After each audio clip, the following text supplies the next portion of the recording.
1강 1-1에 이어서 1강 1-2 강의를 시작하겠습니다.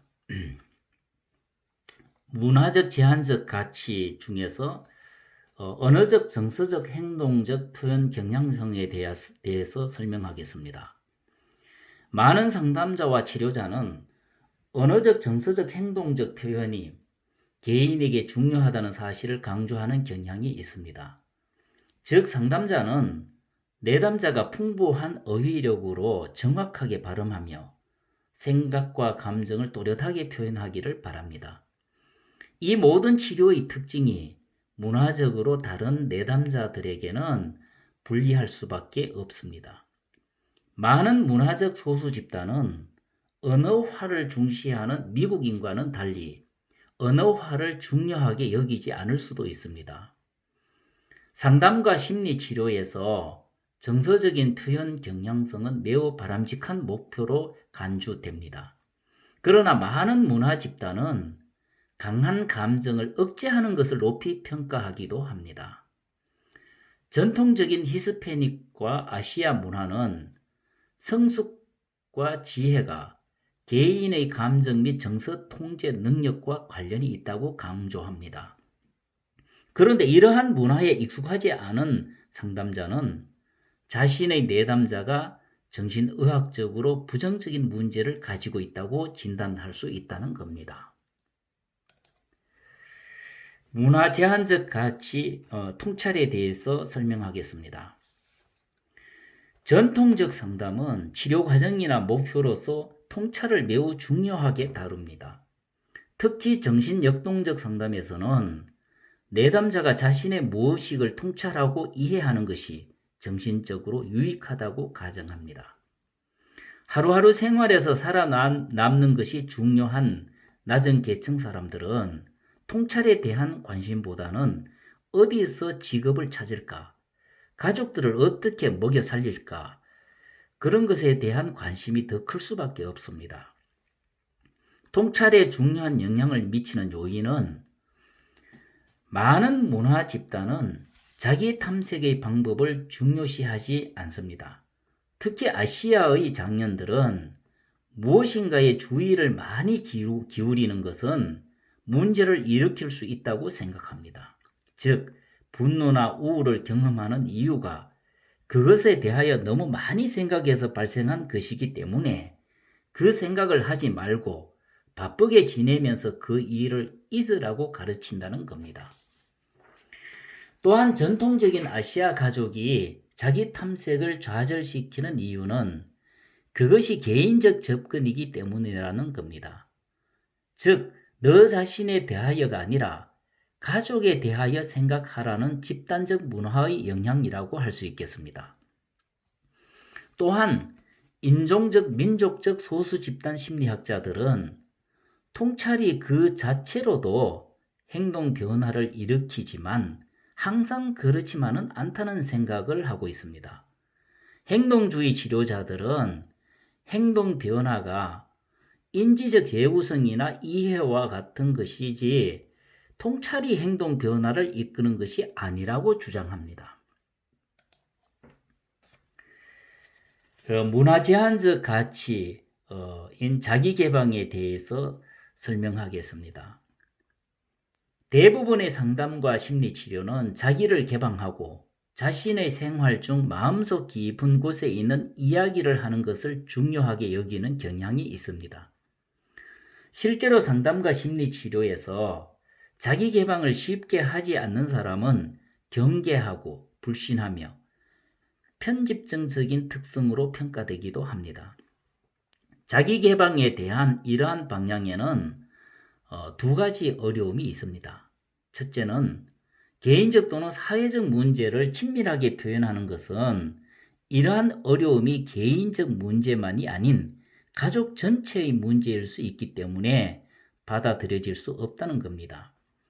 특히 인종차별로 백인에 대한 의심이 많은 아프리카 미국인의 입장에서는 타인에 대한 비판단적인 자기 개방은 건강하지 않을 수가 있다고 합니다.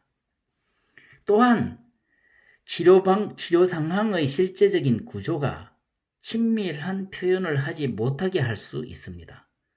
대부분의 아메리카 원주민과 히스패닉계 미국인은 오로지 친한 친구에게만 친밀감을 공유하는 경향이 있습니다.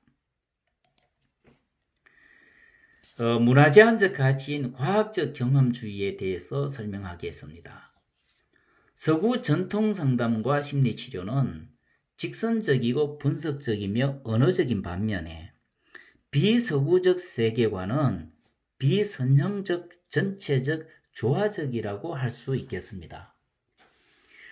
서구 사회의 치료자는 객관적이고 중립적이며 합리적이고 논리적으로 묘사되는 경우를 볼 수 있습니다. 그래서 치료자들은 정신진단검사, 지능검사, 성격검사 등의 양적 평가를 통한 직선적 문제 해결 방법을 선호합니다. 이러한 인과적 지향은 자뇌 기능을 강조하며 상담 이론 또한 분석적, 합리적, 언어적이며 인과관계의 발견을 강조합니다.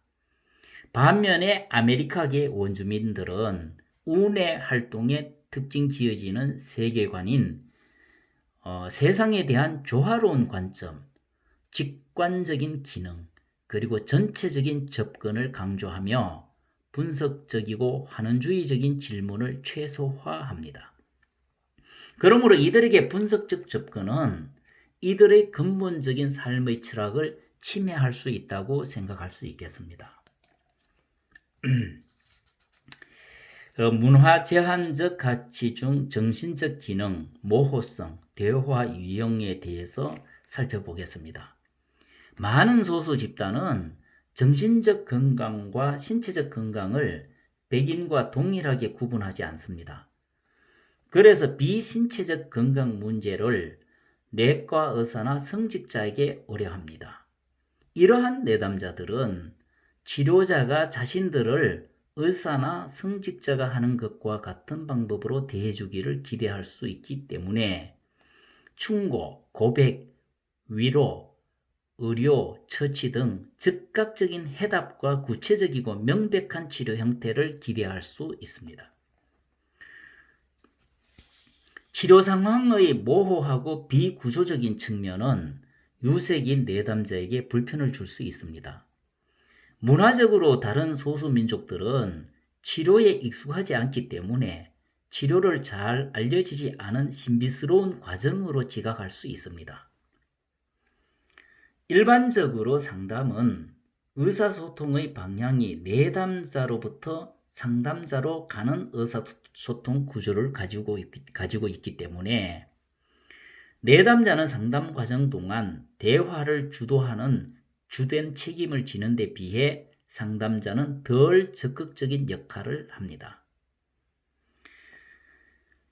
그런데 대부분의 소수 집단 문화는 연장자나 권위자가 말을 하면 아래 사람들은 중간에 끼어들지 않고 조용히 경청하도록 교육받았기 때문에 상담에서 대화를 주도하는 것이 어려울 수 있습니다. 계층 제한적 가치에 대해서 설명하겠습니다. 낮은 사회의 경제적 계층은 높은 우울 사건, 낮은 통제감, 그리고 열악한 신체 건강과 관련됩니다. 중요층이나 상류층 출신의 치료자가 빈곤하게 살아가는 내담자에게 영향을 미치는 환경과 고충을 이해하는 것은 어려운 일일 수 있습니다. 진단 영역에서도 높은 사회계층 출신보다는 낮은 사회계층 출신일 경우 정신적 질병으로 진단될 가능성이 더 높으며 많은 연구에 의하면 동일한 검사를 실시한 임상가는 피검자가 중류층이라고 들었을 때보다 하류층이라고 들었을 때 부정적인 평가를 하는 경향이 더 많다고 합니다. 낮은 사회 경제적 계층의 사람들은 통찰과 개인 내적 심리 문제를 발견하는 정신 역동적 상담에 어려움을 보이며 조언을 받거나 구체적이고 현실적인 형태의 치료 방안을 제시해주는 지시적 상담을 더 선호하는 경향이 있습니다. 이는 미래가 불확실하고 즉각적인 욕구가 충족되어야 하는 가혹한 상황에 있는 내담자들에게 장기적인 계획은 별로 가치 있는 것으로 여기지 않는다고 할 수 있겠습니다. 이를 뒷받침하는 홀링 섀도와 레들리히의 계층에 관한 연구는 사회 경제적으로 낮은 계층의 내담자가 높은 계층의 내담자보다 자아 몰두적 관계를 적게 맺으며 심층적인 치료 관계를 덜 맺는 경향이 있음을 밝혔습니다.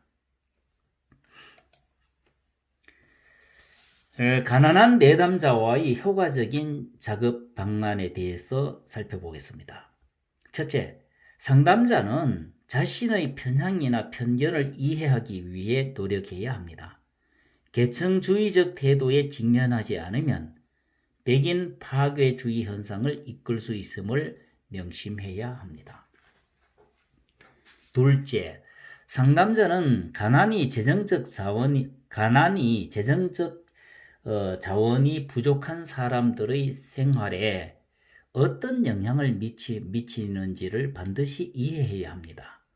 즉, 생존과 관련된 행동을 병리적으로 판단해서는 안 된다는 겁니다. 셋째, 상담자는 치료 과정에서 정보 제공적 활동을 금기시하는 것보다는 적극적인 접근을 취하는 것이 바람직합니다.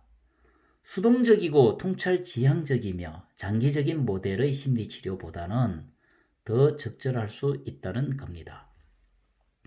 마지막으로 사람들의 정신건강과 삶의 질에 영향을 미치는 뿌리 깊은 가난과 경제적 격차는 사회 정의적 접근을 요구합니다. 언어 장벽에 대해서 살펴보겠습니다. 소수민족 가족 상담에서 상담자와 가족 간의 의사소통의 어려움을 해결하기 위하여 자녀를 통역으로 활용하는 것은 다음과 같은 해로운 결과를 초래할 수 있음을 유념해야 합니다. 전통적인 부모와 자녀 관계를 손상시킬 수 있습니다. 또한 효과적인 해설자가 되기에는 아동의 어휘와 정서적인 성숙 정도가 부족할 수 있습니다. 그리고 아동은 친척들에게 의료나 정신과적인 정보에 대하여 비밀을 지켜야 하는 상황에 놓일 수 있습니다. 또한 어른들이 감당해야 하는 정서적 책임감을 아동이 불공정하고 과도하게 질 수 있다는 것을 명심해야 합니다. 따라서 아동을 통역자로 사용하는 그것을 금지하기 위해 캘리포니아 의회 법안 775번이 상정되었음을 명심할 필요가 있겠습니다. 문화적 소수민족의 부적절한 서구 치료 형태에 대한 대응 방안에 대해서 살펴보겠습니다. 상담과 심리치료의 기본적 속성을 철저히 인지하여야 합니다.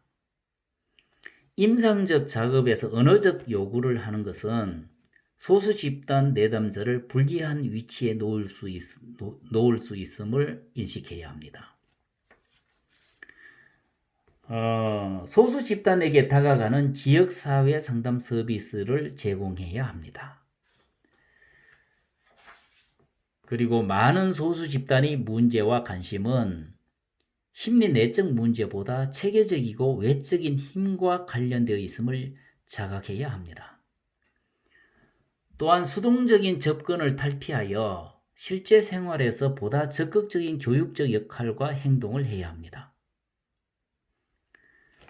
그리고 첫인상을 과도하게 일반화하거나 고정관념을 갖지 않도록 조심해야 합니다. 이상으로 1강 1-2 강의를 모두 마쳤습니다. 여러분들 경청해 주셔서 감사합니다.